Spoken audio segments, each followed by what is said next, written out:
game party is complete without buttery tasting Ritz crackers and a real Coke taste and 0 calories of Coke Zero. Express yourself. Your favorite picture and First okay? State's debit card make it easy for you to express yourself.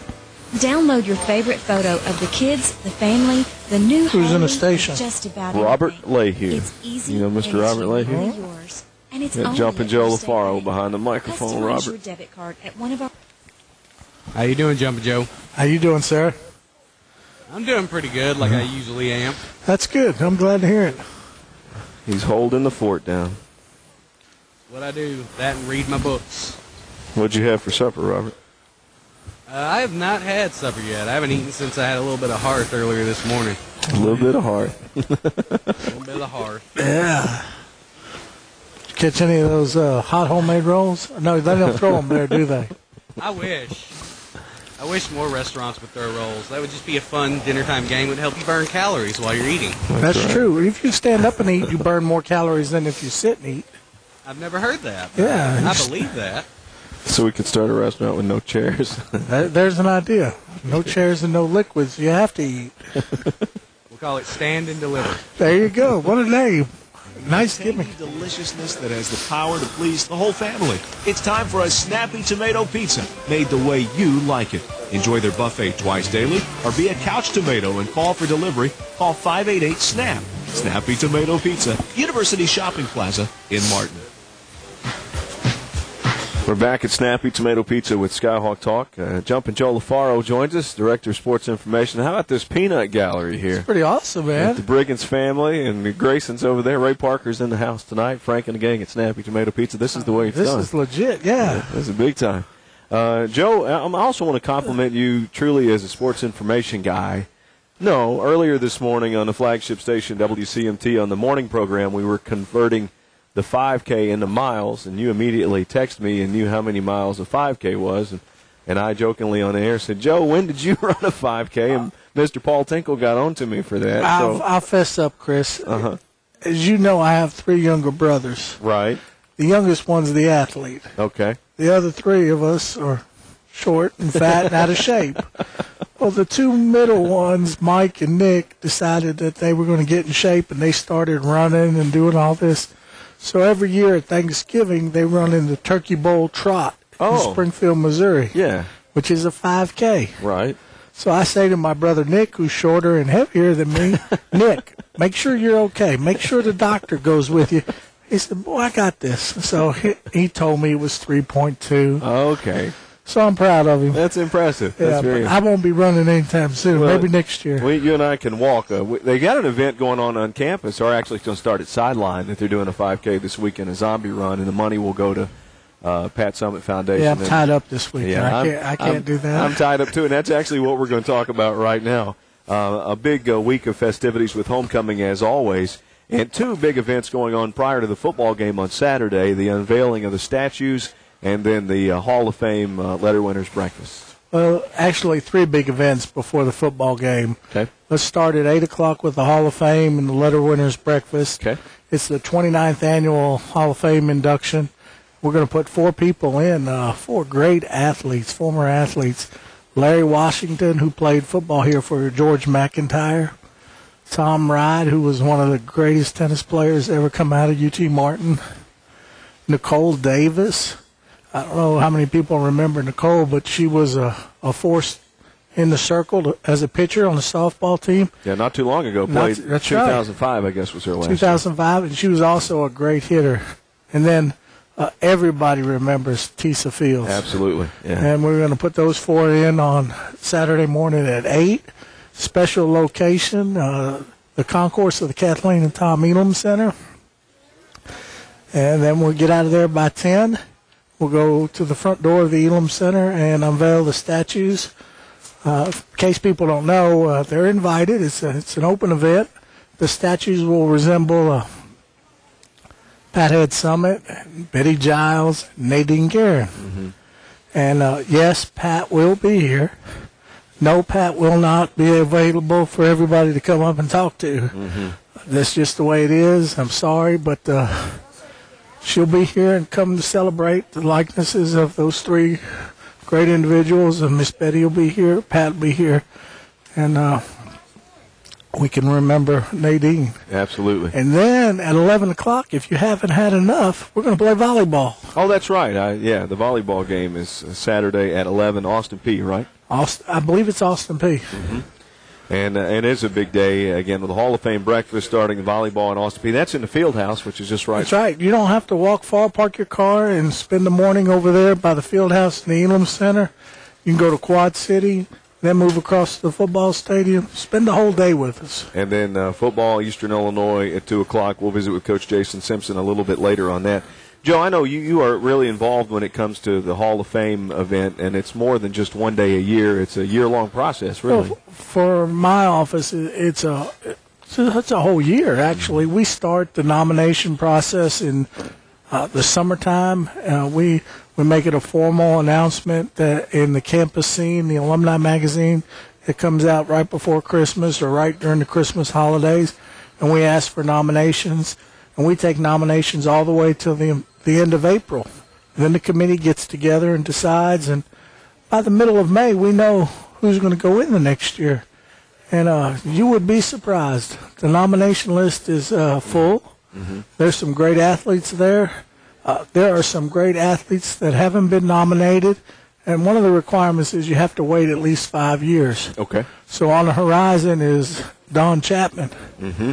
In football, Jared Newsom in basketball. Can still playing professional basketball overseas. Did I say Newsom? I should have said Newsom. Yeah. Uh-huh. Okay. That's good. We're good on that. Yeah, but no. all right. And Jared actually had a chance to visit with him, I guess a couple months ago. He was on campus. I always love it when Jared comes back because he comes by the office and is just one of the guys, and I'm glad to see him. You want to talk about somebody in shape? That's the man. Oh, yeah. That is the man. Percentage of body fat, probably 0. Yeah, there's no body fat. No. I feel bad. He said, I'm drinking my meals now. I said, oh, that's the problem.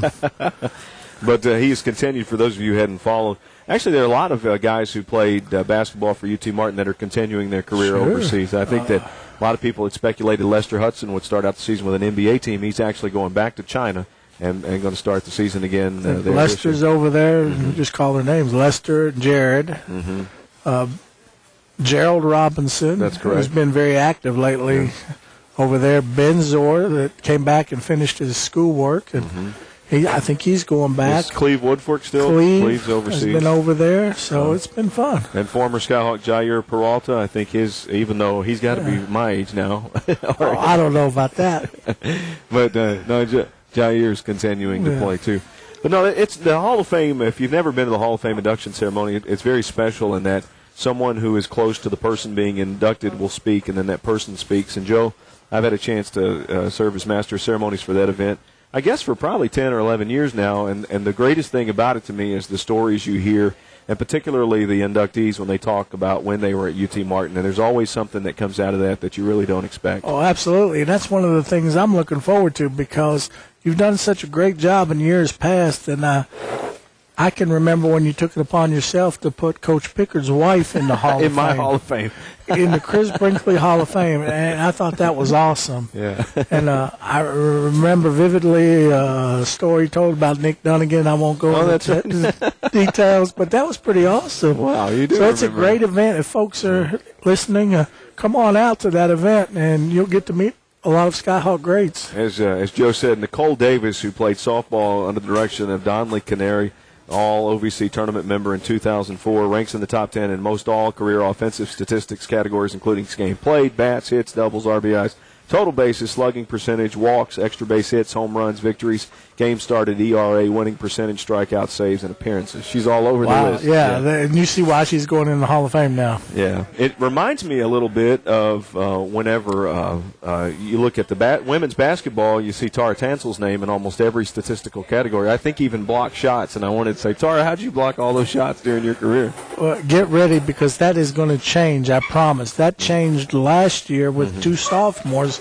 on the team. Heather Butler and Jasmine Newsom. One person that's going to get in the record books real soon, and she's already there, but she's at number 10, is Lakeisha Bryant. Yeah. So she's going to be in there for block shots. She could, if she has a great year, could step up in rebounds. So we got an exciting time at our house at UTM. Speaking of stats, and Coach Jason Simpson's going to join us in a little bit, Derek Carr, who is a West Tennessee native and a McKenzie young man, and he even had mentioned it's special to him because he grew up watching UT Martin football, but he's all over the record books. He is. For those that don't know, Derek is the all-time leading passer at UT Martin. He has 6,300 career yards, and he's number one. Now, he just passed Kate Thompson, and that's quite a feat for the young man. He's been here. He's played 4 years. He's done a great job and deserves to be there. What people don't realize is that Derek is about to jump in the top 10 in 3 categories in the OVC. Right. All-time OVC. And I get to show my age because he's going to pass a guy that I went to high school with, right there. Or not, I didn't go to high school. I was in high school when he was in high school. Mm-hmm. Kelly Holcomb played at MTSU. Yeah. And you can see he's right above Derek in a couple of those categories. And then it's a showdown Saturday because you got Derek, and the guy right behind Derek is the EIU quarterback. If they have a good game, both of them we could have a shootout here. Right. And when you look at the Ohio Valley Conference records for total offense, there's a name that pops up on that list, and career completions, and also on the career yards passing list. That's Tony Romo. He'll be on TV tonight. Yeah. By the way, he plays for the Cowboys. And they're the Monday night game tonight. And then there's another quarterback that's Brady Wahlberg, who many of you will remember, who played I guess he played for Coach McCorkle, and then also Coach Matt Griffin. Is on the list when it comes to total offense. Brady passed for 7,387 yards and 584 career completions. Well, we've been blessed. We've had some talent back there at the quarterback position. The only way you can make a list like that, Joe, 2 things have to happen. You have to be good. You have to have the ability. But you also have to start as a freshman or a sophomore and get a lot of playing time. True, and there's another thing, and Derek always reminds me about this. He can't break a record by himself. He needs the offensive line behind him. He needs the wide receivers and the running backs to catch the ball and go. So, I told Derek's mom and dad when I saw him Saturday, they did it right. They raised a fine young man. I don't have to worry about him taking all the credit, and he gives credit where credit is due. All right, Joe. Thank you so much for joining us, and we'll look forward to seeing you on Saturday with all the events going on. And I know your office is always open, and the UTMsports.com website's 24 hours a day. Absolutely. We would love to see you. If you have a question, give us a call. Don't mind answering or trying to answer for you.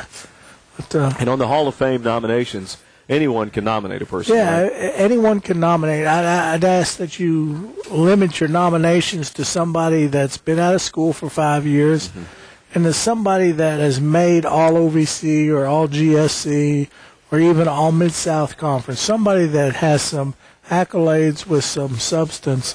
I know the managers and the trainers are important. I know that the guy that caught 3 passes in 4 years is important. But we're trying to put the best people we can in the Hall of Fame. So don't be self-centered. Let's recognize the best that are out there. Okay, sounds good. Thank you, Joe. Thank you, man. Joe LaFaro, Skyhawk Talk continues from Snappy Tomato Pizza here on the University of Tennessee at Martin, Skyhawk Sports Network. Contractors and homeowners alike have always chosen